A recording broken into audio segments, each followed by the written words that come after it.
Today I want to talk about a bacteria that can cause a number of different symptoms. Lately I've been seeing it more with dry eyes that haven't been resolving, with a cough.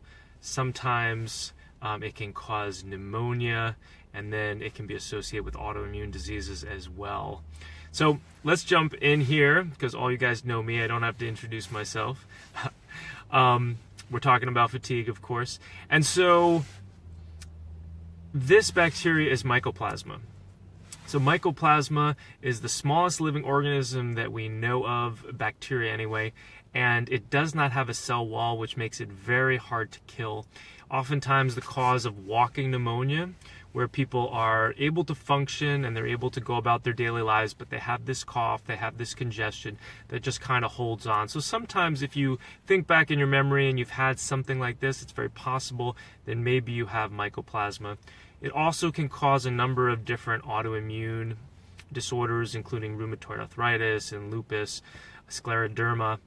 And it does seem to like to cause dry eyes. So for people who come in who have dry eyes, sometimes it's related to mold, but sometimes it's due to Mycoplasma, and we get the greatest shifts when we start going after Mycoplasma.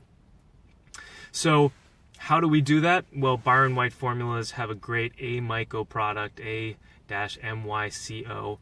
Once again, a combination of very potent herbs that are energetically tested, that work incredibly well at killing off Mycoplasma. Now, it's important to remember the hierarchy of going after these bugs. Oftentimes, you're not going to go after Mycoplasma first, unless those symptoms that I mentioned are first and foremost your most important ones. Usually, it's 3 or 4 down the line after Bartonella, Epstein-Barr, maybe Babesia. So, the most important and some of these outlying or these infections and their hierarchy definitely needs to be paid attention to. And then, of course, you always have to boost your adrenals and your thyroid and your B12, and make sure that you are removing heavy metals, chemicals, and molds while you're going after these infections. So hope that's a good reminder for you. Hope maybe you learned something today.